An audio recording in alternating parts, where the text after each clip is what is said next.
Greetings, YouTube. I have chosen to start this video in a unique spot. You see, even though at the time of recording this, the new monthly quest has been out for less than 5 hours, and who knows when I'm actually going to process this to YouTube and actually publish it.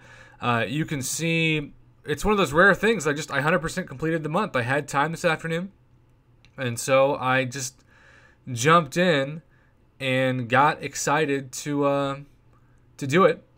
And I'm thankful that I was able to complete that mission. But I almost had to do it, too, to get a bad taste out of my mouth. Because as fast as I completed the uncollected monthly quest, like I said, usually it takes me, I don't know, at least a week. Less than 5 hours is truly historic for me. And I will say this, too. Red Hulk for the win. A champion that I feel like even though we rate him highly as a community, he is still somehow flying under the radar, especially because so many of you have him as a 6-star. Red Hulk is truly a beast. But I say that because when you go to event quests, right, and you talk about the new Island of Dr. MODOK, what you really have to say to yourself is it worth my time, right? And so you take a look at the epic rewards, which the daily rewards, I still think that this should be at least doubled, and that the 5-star shards should be doubled as well. I mean, I would still think for the epic difficulty that they're asking people to do, particularly with the final boss, that it should be worth it to Kabam to say, we'll give you 10% of a 5-star crystal for completing this, and we'll give you what, 1% of a 6-star? I mean, 100 6-star shards is, I think it's 1%. So 1% of a 6-star, 10% of a 5-star. That's for epic, because the difficulty is supposed to be epic. But of course, we know that those rewards are more in line of what they would have been last year, or even for like 5-star shards 2 years ago. And on top of that, I noticed this when I was facing the final boss, because I used multiple randomizers, just assuming that at some point I would get at least one combination, that there weren't the cash grab nodes that so many people talk about, or affectionately referred to as unit man nodes, because like if you face spite and rage and masochism, especially together, you're just going to be charging that credit card over and over again until you get something that actually benefits you. And it looks like one of those 3 nodes for me was always there. But that was its own form of complaints, where I've heard from summoners that have great skill. They may not have the best rosters. They may only have one, if maybe not even that, maxed out 5-star. But they're used to using their rank 4 5-stars, the ones they put so much time and effort and money into.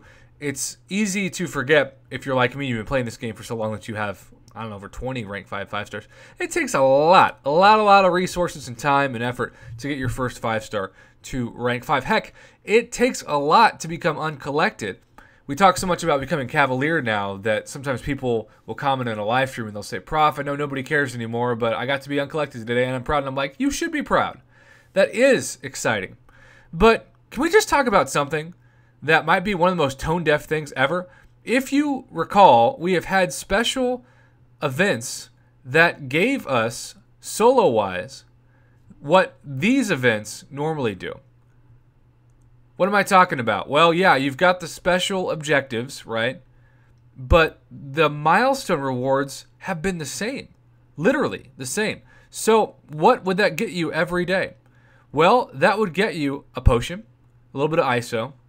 That gets you a little bit of tier 3 basic. But most importantly, that would give you a bonus revive a day and 25 units.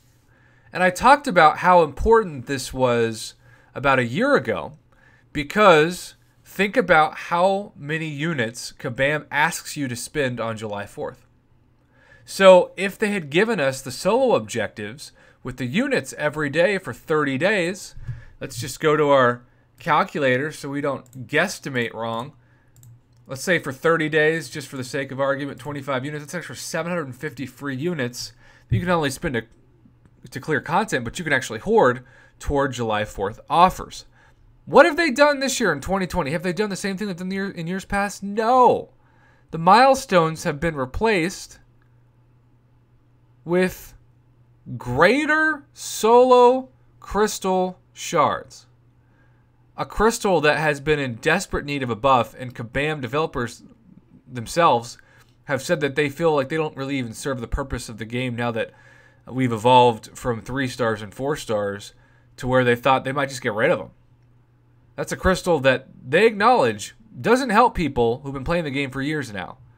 And that, besides gold, is the only thing they give us. And the gold, 9,000 for the top 2, 12,000, 14,500, 16,500. 16,500 gold ain't nothing. So, yeah, the gold coins are nice, and I'll be doing a video at some point soon over the best value and the worst value in that store for your gold coins.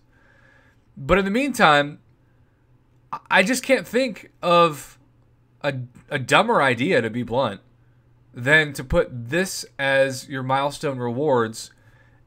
We were talking so much as a community about how the store rewards themselves, which didn't contain a single chance to get more shards for 5 stars and 6 stars. And certainly, for those of you who are Cavalier and who are asking, where are the 6-star Signature Stone, at least crystals? Why aren't those there? You aren't going to be happy, of course, with the store now. But this?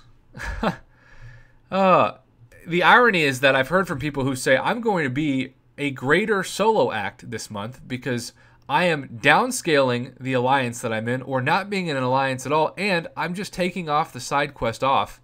And I actually hope they don't buff the rewards, because I looked at them as so pathetic and so tone deaf that it made me feel more relaxed about taking a month off from the side quest in Marvel Contest of Champions, because it was not worth my time anyway.